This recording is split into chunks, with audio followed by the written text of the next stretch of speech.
Hello दोस्तों। आज हम जिस कलाकार के विषय में चर्चा करेंगे वो कला जगत में बहुत ही नामी कलाकार है, लेकिन उसका जो जीवन बीता हुआ है वो बहुत ही कष्ट से भरा हुआ है। आप यूँ कह सकते हैं कि वो आलू आलू खाकर अपना जीवन बिताया था और अंतिम समय में उसकी क्या दशा हुई थी वो हम आगे वर्णन करते हैं। तो नाम बाद में बताएंगे, क्योंकि आप जो है बताइएगा उससे पहले। देखिए, उस कलाकार का जन्म 1853 ईस्वी नीदरलैंड में हुआ था और उसकी मृत्यु 1890 में ही हो गई थी। यानी कि 1853 में जन्म और 1890 में मृत्यु, यानी कि बहुत ही अल्प जीवन वह कलाकार जिया था। वो 6 भाई थे, जिसमें वह सबसे बड़ा था। उससे जो छोटा भाई था वो उससे 4 साल का छोटा था। उसका नाम था थियो। तो ये तो कलाकार में ही थे, कला जगत में ही लगे हुए थे। तो वो जो उनका छोटा भाई था वो इनको अपने मजदूरी में से कुछ रुपए भेज देता था, जिससे इनको खाने को रोटी मिल सके और कलाकृति निर्माण के लिए कुछ सामग्रियां खरीद सकें। तो यह कलाकार बहुत ही भौतिक जीवन से परिपूर्ण था। मैं आपको बता दूं कि इस कलाकार का जो चेहरा था वो बहुत कुरूप था। उसके बाल लाल लाल थे, उसकी जो आंखें थी वो छोटी आंखें, धसी हुई आंखें थीं, और जो चेहरा था वो अंडाकार था। साथ ही साथ उसका जो शरीर था बहुत गोल मटोल था। यानी कि आप यूँ कहिए कि उसका चेहरा बहुत भद्दा लगता था लोगों को। फिर चीज़ें बदलती गई। जब वो बड़ा होता गया तो हर व्यक्ति के जीवन में चाहता है, वैसे तो वो कलाकार 16-17 वर्ष में ही हो गया था, लेकिन हर व्यक्ति की एक लालसा होती है कि उसका प्रेम उसे मिले। वो जिस रूम में रहता था, जिस मालिक के यहाँ कमरा लेकर रहता था, उस मालिक की बेटी थी। उसे उससे प्रेम हो गया था। छिप छिपा कर देखा करता था। उसने आखिरकार एक दिन उस लड़की से अपने प्रेम जाहिर किया और उस लड़की ने उनके उस कुरूप स्वभाव को देखकर डर कर, क्योंकि वो कभी उम्मीद नहीं की थी कि हम ऐसे व्यक्ति से प्रेम करेंगे, वो उनका प्यार ठुकरा दिया। अब उनका एक तरफा प्यार था, वो उनके ऊपर इतना भारी हुआ कि उनके जीवन को तहस नहस करने के लिए पर्याप्त था। दिन गुजरते गए, वे कलाकार अपने शरीर पर ध्यान नहीं देता था, अपने कला पर ध्यान नहीं देता था। उसके दिमाग में सिर्फ उस लड़की का प्रेम गूंजता था। समय बीतता गया। जब उसे इस चीज़ का एहसास हो गया कि प्यार वार में कुछ नहीं रखा हुआ है, तब वह जो है पादरी बन गया। यानी कि जैसे हमारे यहाँ हिंदू में साधु होते हैं, वैसे वहाँ पर पादरी बन गया और ज्ञान की बातें करने लगा। फिर साथ ही साथ वो वहाँ पर जो बच्चे रहते थे, पादरी था ही, और जो लोग आते थे उनके रेखात्मक चित्र बनाता था और उनको दे देता था। लेकिन सिर्फ चित्र बनाने से पेट नहीं भरता। पेट भरने के लिए पैसे की ज़रूरत होती है, और जो उसके चित्र नहीं बिकते ही नहीं थे। उसके अभी तक सिर्फ 2 चित्र बिके हुए थे। तो उसके जो भाई थे थियो, जो उनकी मदद करते थे, वो इनका उत्साह बढ़ाने के लिए अपने दोस्तों को पैसा दिया अपनी तरफ से और कहा तुम जाकर मेरे भाई की चित्र खरीदो, जिससे उससे उत्साह होगा, वो भी सोचेगा कि हाँ हम भी अपने जीवन में कुछ चित्र को बेचे हैं।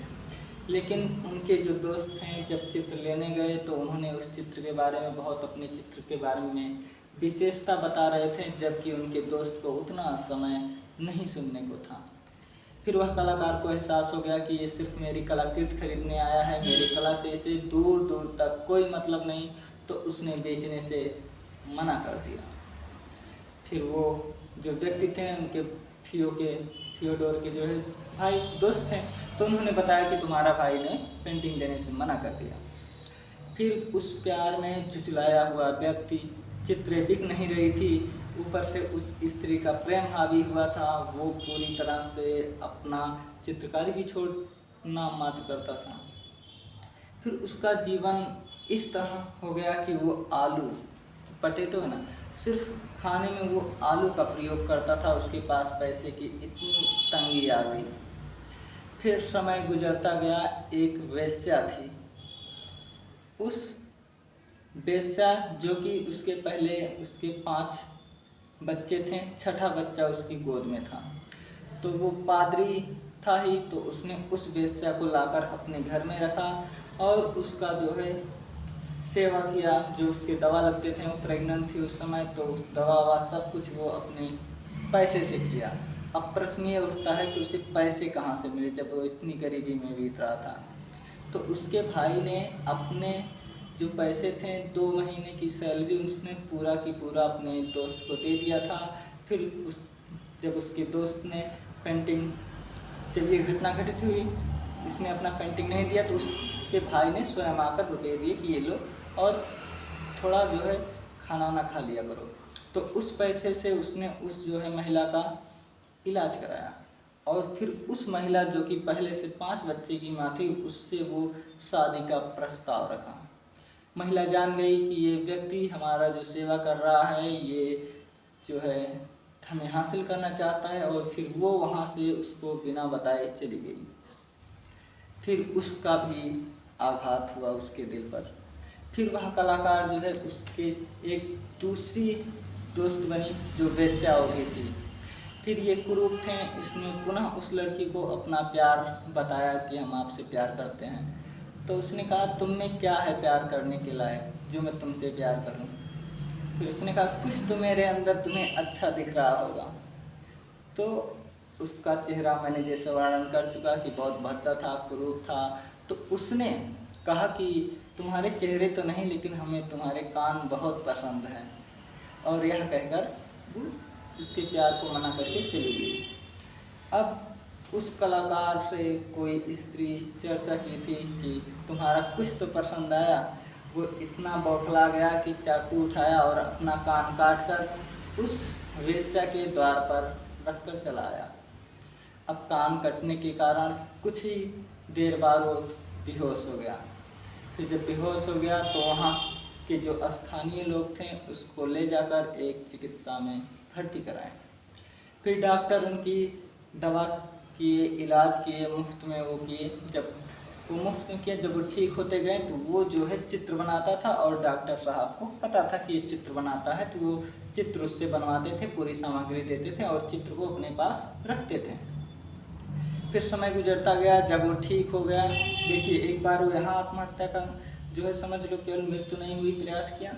फिर इसके बाद इसके कान तो कट ही चुके थे। जब ये ठीक होकर चौराहे पर गुजरता था तो बच्चे जो है इसको पीछा करते थे, पत्थर मारते थे, पागल कहते थे। और ये उस चीज़ों से बौखला जाता था, और जब बौखलाता था तो लोग इसे सच में पागल कहने लगते थे, जबकि वो पागल नहीं था। वो इन सब चीज़ों से बचने के लिए उसने सोचा जब मैं पागल ही हूँ तो क्यों ना मैं पागल खाने में चला जाऊँ। वो पागल खाने में जाता रहा और फिर उसे एहसास हुआ कि मेरी कला यहाँ पर दब रही है। फिर वो पागल खाने से निकल कर आया और खेतों की हरियाली देखा। वहाँ पर एक चित्र बनाया। उस चित्र का नाम था गेहूं के खेत में कौवे। उसके बाद जब वो चिकित्सक के दौरान उन्होंने बताया कि वो चित्र बनाता था, तो वो सूर्यमुखी का फूल बहुत चित्रित करता था। यहाँ तक कि वो अपने कमरे में जहाँ रहता था वहाँ भी सूर्यमुखी का चित्र बनाया था। ये मान लो कि सूर्यमुखी का चित्र उसके जीवन का सबसे सर्वोत्तम कृत्य था। वो जहाँ पाता था सूर्यमुखी का फूल ही बनाता था। फिर जब पागल खाने में उसके साथ ये घटना हुआ, उससे लगा। फिर उसके बाद उसने एक दूसरी रचना की बेडरूम, द बेडरूम में। उसने वहाँ भी सूर्यमुखी का फूल बनाया। लोग उसे पागल तो समझ ही रहे थे। समय गुजरता गया, प्रेम का मारा हुआ व्यक्ति। फिर लोग उसे जब पागल समझते थे, पत्थर मारते थे, बौखलाता था, फिर पत्थर मारते थे, फिर बौखलाता था। फिर उसका जीवन काल ऐसे ही और निर्धन, क्योंकि पेंटिंग बिक नहीं रही थी, और निर्धनता और डिप्रेस्ड होता गया। फिर एक दिन वो अपने भाई को पत्र लिखा, थियो को पत्र लिखा, जो उसे पैसे से मदद करता था। उसे पत्र लिखा कि भाई अब मैं कुछ ही हफ्तों का मेहमान हूँ, इसके बाद मेरी यात्रा जो है समाप्त हो जाएगी। फिर उसका भाई उसको लेने आया। उसे पता चल गया कि उसके मन में कुछ बहुत विक्रांतियाँ भरी हुई है, वो बहुत दुखी है, वो बहुत डिप्रेस्ड है। फिर उसका भाई उसको लेने आया। फिर जब लेने आया तो उसका भाई लेकर गया अपने साथ, उसको रखने लगा। फिर वहीं पर इसकी मुलाकात पाल गॉगिन से हुई। वहाँ पर अपने भाई के परिवार में रहकर वो ठीक हो गया, क्योंकि वो नया जगह था तो वहाँ कोई जानता नहीं था, तो उसे कोई चिढ़ाने शरारत करने वाला नहीं था। ये पूरी तरह ठीक हो गया। फिर पॉल गॉगिन के साथ ये रहने लगा। फिर पहले तो अच्छा लगा। देखिए, पॉल गॉगिन की जीवनी से मैं ये तथ्य उठा रहा हूँ।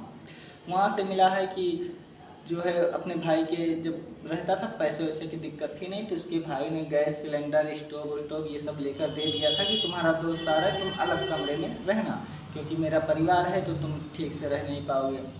फिर जब पॉल गॉगिन आया, उसकी चित्रें जो है बहुत ऊंचे दामों में बिकती थी। फिर वो खुद शराब पीता था, इनको भी शराब पिलाता था। अब दोनों की मौज हो गई। फिर पहले तो शुरू में अच्छा था, फिर दोनों के बीच विषमता बढ़ता गया। धीरे धीरे वो विषमता एक दुश्मनी का रूप ले लिया। और एक दिन मधुशाला में, यानी कि जिसे हम कहते हैं शराब घर, वहाँ पर शराब पी रहे थे। पॉल गॉगिन को वान गॉग ने जो शराब पी रहा था उसी गिलास से फेंक कर मार दिया। उसके सर पे चोट लग गई। और फिर वहाँ उसे चाकू लेकर, क्योंकि हर कलाकार के पास चाकू जरूर होता है, फिर चाकू लेकर उसको मारने गया।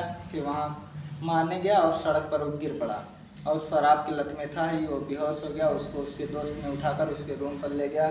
फिर अगली सुबह उसने उससे माफ़ी मांगी। फिर क्या हुआ कि उसका जो कान काटा था, वहाँ की नस उसके जो है सर पर हावी हो गई और वो फिर पागलपन करने लगा। और इस तरह उसने एक बंदूक खरीदा, उधार पर लिया एक बंदूक, और उस बंदूक से इसने अपनी आत्महत्या कर ली। आप गोली तो मारा, लेकिन वो गोली लगी और वो तुरंत नहीं मरा। वो 2 दिन बाद अपनी मृत्यु से लड़ता हुआ अपने भाई की गोद में था और अपने भाई से कहा कि भाई, मैं दूसरी बार फिर आत्महत्या करने में असफल रहा। उसका भाई, दोनों भाई का प्यार यहाँ पर ममता उमड़ पड़ा। छोटे भाई का बड़े भाई के लिए, बड़े भाई का प्यार छोटे भाइयों के लिए। जो वहाँ दर्शक थे वो सिर्फ भाइयों का प्यार देख पा रहे थे, उनकी आंसू गंगा की तरह बहती जा रही थी। फिर ऐसे एक महान कलाकार कला जगत से भूख, यातना, प्रेम, इन सब के चक्कर में अपना जीवन समाप्त कर लिया। और वो मरा तो उसके जो चित्र थे, जो डॉक्टर उसके चित्र बनवाए हुए थे, वो करोड़ों में बिकने लगे और इसके जो मूल चित्र थे वो भी करोड़ों में बिकने लगे।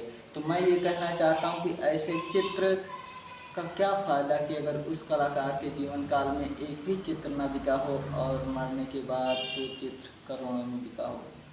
तो दोस्तों, ये जो आप चीज़ें समझें, ये था विंसेंट वान गॉग के विषय में। हम चर्चा कर रहे थे विंसेंट वान गॉग के विषय में। तो अपना ख्याल रखना। Thank you so much.